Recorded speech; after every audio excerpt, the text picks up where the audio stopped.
Welcome to all my friends, students in physics class. Today our topic is what is electromagnet and permanent magnet. Electromagnet और permanent magnet के बारे में आज हम लोग चर्चा करेंगे। ये दोनों ही बहुत इम्पोर्टेंट है, इलेक्ट्रोमैग्नेट और परमानेंट मैग्नेट। इससे रिलेटेड शॉर्ट क्वेश्चन भी है और साथ में ये ऑब्जेक्टिव क्वेश्चंस भी पूछे जाते हैं। तो आइए हम लोग आज का जो टॉपिक हमारा इलेक्ट्रोमैग्नेट और परमानेंट मैग्नेट की चर्चा करते हैं।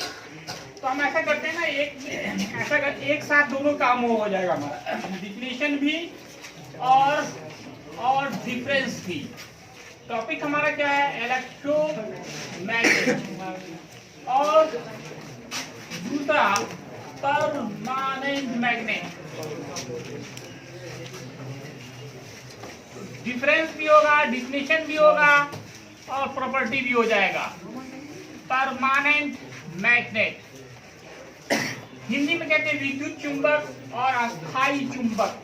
तो अब आप नाम से भी पकड़ सकते हो, ये एक ऐसा मैग्नेट होगा जिसके अंदर मैग्नेटिक प्रॉपर्टी उसी समय प्रोड्यूस होता है जब इलेक्ट्रिक करंट पास होता है। Electric current of magnetic property of, electric current on magnetic property on. Switch on किया, मैग्नेट बन गया, स्विच ऑफ किया, मैग्नेटिक प्रॉपर्टीज खत्म हो गया। इलेक्ट्रिक बेल जो होता है ना, वो इसमें इलेक्ट्रोमैग्नेट ही होता है। इलेक्ट्रिक बेल जो होता है उसमें इलेक्ट्रोमैग्नेट होते हैं। जैसे स्विच ऑन किया वो मैग्नेट बनता है और वहां पे एक छोटा सा हैमर होता है, हथौड़ा लोहे का, वो जाके उसको अट्रैक्ट करता है जिससे वो टकरा जाता है और साउंड प्रोड्यूस होता है। तो इलेक्ट्रिक बेल में क्या लगे रहते हैं, इलेक्ट्रोमैग्नेट। इस फैन में भी क्या लगे रहते हैं, इलेक्ट्रोमैग्नेट। जैसे स्विच ऑन किए, मैग्नेट बना और वह मैग्नेट मूविंग चार्ज पर फोर्स लगाता है जिसके कारण ये फैन आपका मूव करना शुरू कर देता है। तो इलेक्ट्रोमैग्नेट का ही ज्यादा यूज है। Electromagnet is better than permanent magnet because its properties, its strength all can be increased और डिक्रीज। इसके स्ट्रेंथ के मान को, पोल को, सबको हम बदल सकते हैं, करंट के मान को बदलकर और करंट के डायरेक्शंस को बदल करके। इसलिए ये electromagnet is very important topic. तो इलेक्ट्रोमैग्नेट तो डिफिनेशन कहेंगे ऐसा magnet which is produce due to current, जो बनता है किसके कारण, इलेक्ट्रिक करंट के कारण, उसी को कहेंगे electromagnet. Such type of magnet which is produced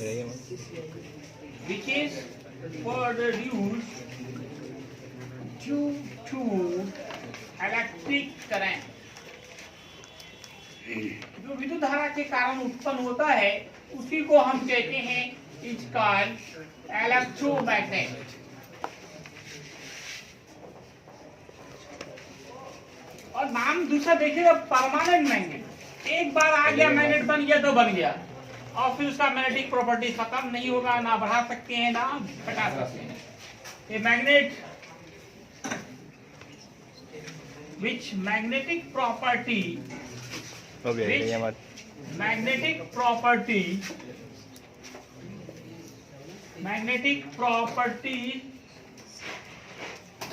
is fixed is called permanent magnet. नाम में ही पता चल रहा है परमानेंट है ये। इलेक्ट्रोमैग्नेट किसके बनाए जाते हैं, एक दूसरा बहुत ही इंपॉर्टेंट क्वेश्चन है ये ऑब्जेक्टिव के लिए। इलेक्ट्रोमैग्नेट किसके बनाए जाते हैं, soft iron. Very good. Electromagnets are consist of soft iron. Electromagnet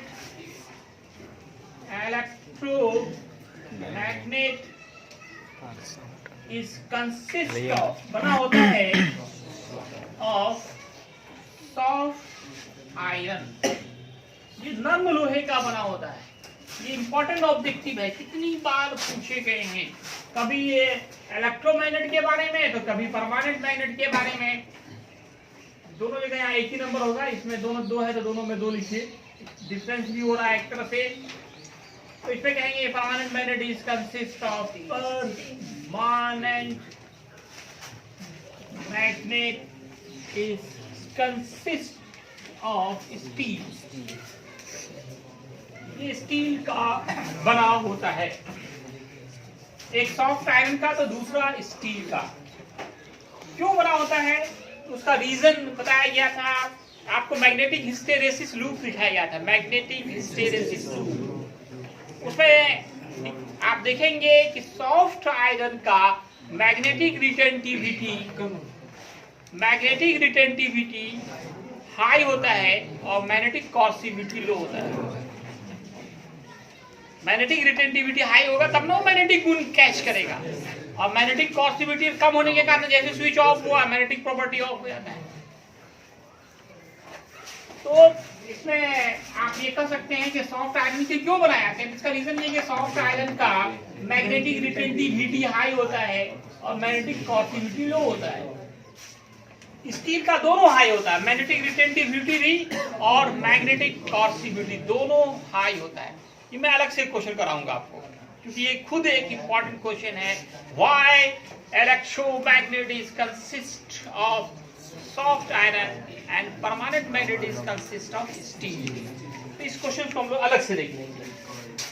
अब हम लोग अगला जो डिफरेंस देखने जा रहे हैं, मैंने जैसे कहा कि इसका मैग्नेटिक स्ट्रेंथ, पोल स्ट्रेंथ को घटा बढ़ा सकते हो। इलेक्ट्रोमैग्नेट के मैग्नेटिक प्रॉपर्टी को हम लोग घटा बढ़ा सकते हैं। देखिए इट्स मैग्नेटिक प्रॉपर्टी या मैग्नेटिक पोल स्ट्रेंथ कहिए, pole strength can be changed, change किया जा सकता है, मतलब घट भी सकता है बढ़ भी सकता है, करंट पे डिपेंड करता है। जबकि इट्स मैग्नेटिक पोल स्ट्रेंथ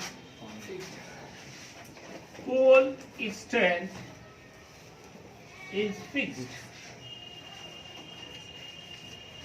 पोल को भी बदल सकते हैं, नॉर्थ को साउथ, साउथ को नॉर्थ बनाया जा सकता है। इलेक्ट्रोमैग्नेट के पोल्स को बदला जा सकता है, करंट के डायरेक्शन को चेंज कर देंगे जिससे उसका पोल भी बदल जाएगा, नॉर्थ साउथ बन जाएगा, साउथ नॉर्थ बन जाएगा। Its pole can be changed, change हो सकता है, जबकि इसका पोल चेंज नहीं हो सकता है। Its pole never be changed, never be changed. तो ये डिफरेंस भी हो गया और प्रॉपर्टीज भी अगर लिखने का आया, what are the properties of electromagnet, ये सब लिख देंगे। What are the properties of permanent magnet, वो लिख देंगे आप। डिफरेंस तो हो ही गया आपका और ऑब्जेक्टिव क्वेश्चंस भी हो गए। आप इलेक्ट्रोमैग्नेट में इसका जो पोल स्ट्रेंथ कैसे बदला जाता है, इसका मैग्नेटिक डायपोल मोमेंट कितना होगा, किस तरह के करंट पे डिपेंड करता है नहीं करता है, ये सब बातों की चर्चा हम लोग अगला चैप्टर जो हमारा है magnetic effect of electric current, वहां पे ये आपको दिखाया जाएगा। अब इस क्वेश्चन को भी मैं कर ही देता हूँ। Why electromagnet is consist of soft iron and permanent magnet.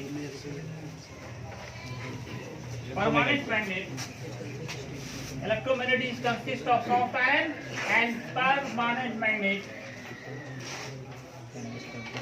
is consist of steel.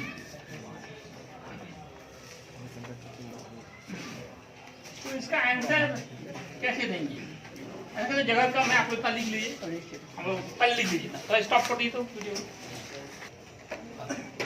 चुपचाप इसमें आप पहले मैग्नेटिक हिस्टेरेसिस लूप दिखा दीजिए।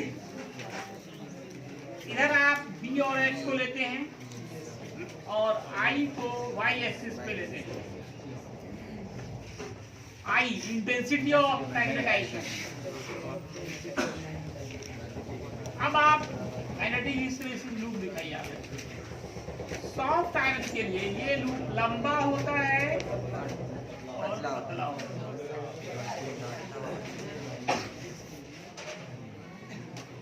किसके लिए हो गया? फॉर सॉफ्ट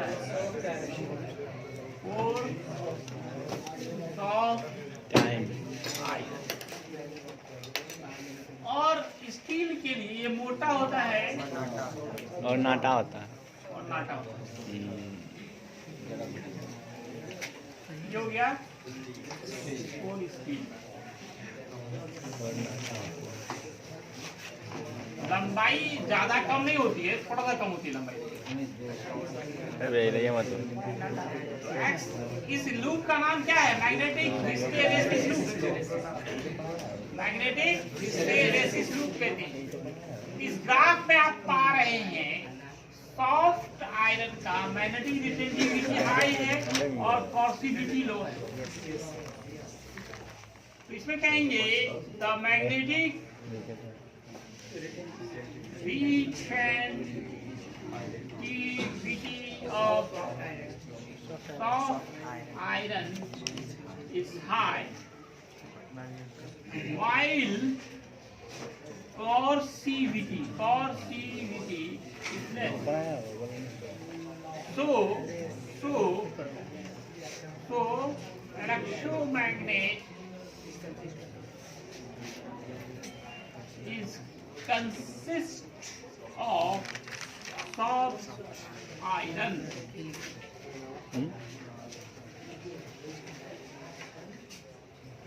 अब देखिए, while for steel magnetic retentivity and magnetic coercivity both high. So permanent magnet is consists of steel. Magnetic retentivity आया होगा, मतलब मैग्नेटिक गुण प्राप्त कर लेगा, वो कैच कर लेगा, लेकिन जल्दी मैग्नेटिक कॉर्सिविटी समाप्त नहीं होगा। कुछ लोग शायद उसमें एब्सेंट रहे होंगे जिस दिन ये पढ़ाया गया था magnetic retentivity. Yes sir. Magnetic retentivity क्या है? मैग्नेटिक फील्ड हटा लेने के बाद भी मैग्नेटिक प्रॉपर्टी का पाया जाना, ये मैग्नेटिक रिटेंटिविटी कहलाता है। Yes sir. और मैग्नेटिक कॉर्सिविटी क्या है कि रिवर्स मैग्नेटिक फील्ड लगा करके मैग्नेटिक प्रॉपर्टी को समाप्त करना। इस पॉइंट्स पे आप देखिए बी का मान निगेटिव में है, बी का मान नेगेटिव है, रिवर्स तब जाके आई 0 हुआ। यहाँ पे आई 0 है, आई इंटेंसिटी, क्योंकि आई को कहाँ लिया आपने? एक्स वाई एक्सिस पे लिया है। एक्स एक्सिस पे वाई 0, वाई एक्सिस पे एक्स 0। तो आप ये देख रहे हो कि आई का मान 0 करने के लिए स्टील में बहुत ज्यादा रिवर्स मैग्नेटिक फील्ड लगाना पड़ेगा, जबकि सॉफ्ट आयरन में बहुत कम लगाना पड़ेगा। इसलिए जैसे स्विच ऑफ होता है मैग्नेटिक प्रॉपर्टी ऑफ होता है। अब स्टील में क्या एक बार बन गया तो जल्दी उसको समाप्त नहीं होता है। समाप्त कब होगा? जब उसको आप हॉट करेंगे, हीट करेंगे। आपने पढ़ा था क्यूरी लॉ। क्यूरी लॉ के अनुसार मैग्नेटिक प्रॉपर्टी गर्म करने पे क्या होता है? घट जाता है। तो ये था आपका क्वेश्चन और इम्पोर्टेंट क्वेश्चन है। अब आप इम्पोर्टेंट न्यूमेरिकल्स देखिए।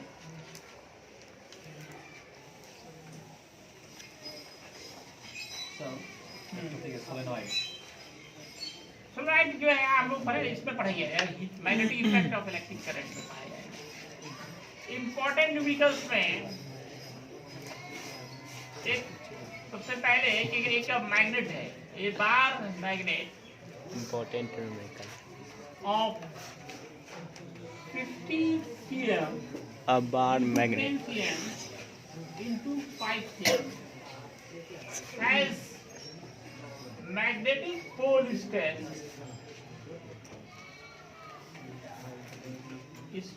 of 5 ampere meter.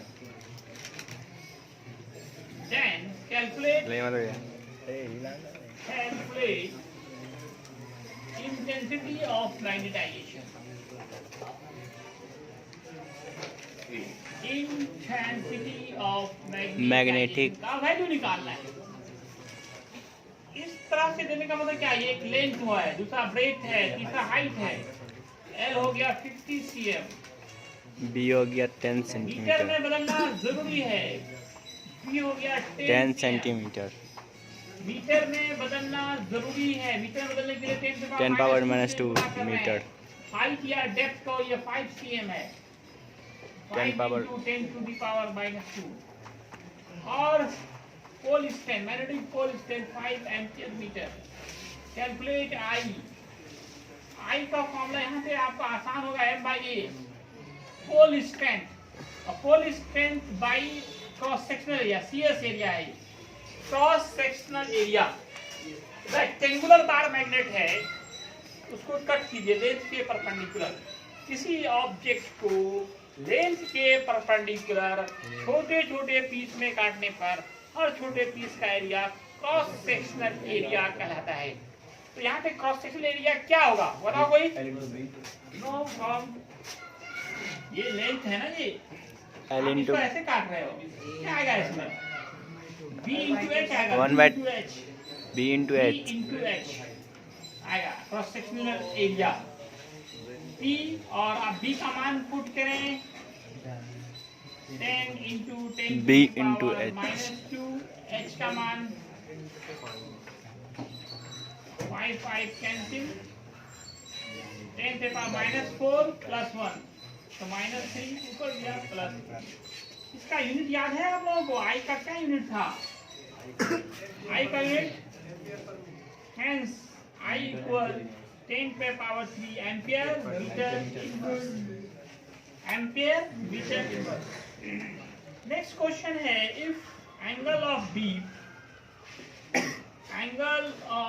B is 40 degree and BH is 3 into 10 to the power 3 Tesla। Tesla. या गॉस देता हूं, gauss. Then find out net earth magnetic field. Net earth magnetic field. ये gauss क्या होता है जानते हैं कोई? गॉस क्या है? CGS unit of magnetic induction. Magnetic induction का सीजीएस यूनिट जो है वो गॉस है। इसको मैं नोट पे लिख देता हूँ, ये भी इंपॉर्टेंट ऑब्जेक्टिव में है। ये गॉस क्या है? इस गॉस थ्योरम पढ़ा है ना? इसी के सम्मान में CGS unit of magnetic induction. Magnetic induction का नाम है तो स्मॉल जी से लिखना पड़ेगा। is CGS unit of magnetic induction। cos is CGS unit of magnetic induction। और मैग्नेटिक इंडक्शन का SI यूनिट क्या होता है? टेस्ला। SI यूनिट टेस्ला और CGS unit Gauss. Magnetic induction का CGS यूनिट और SI यूनिट टेस्ला। एक Gauss कितना टेस्ला होगा? 10 to the power minus 4 T4 Tesla. चलिए इसको बना के दिखाइए। आप लोग जो ऑनलाइन है वो YouTube पे आंसर दें इसका, और एक्टिव बनिए, YouTube पे आइए और कमेंट बॉक्स पे जाके इसका आंसर दीजिए। सभी लोग दीजिए। धन्यवाद।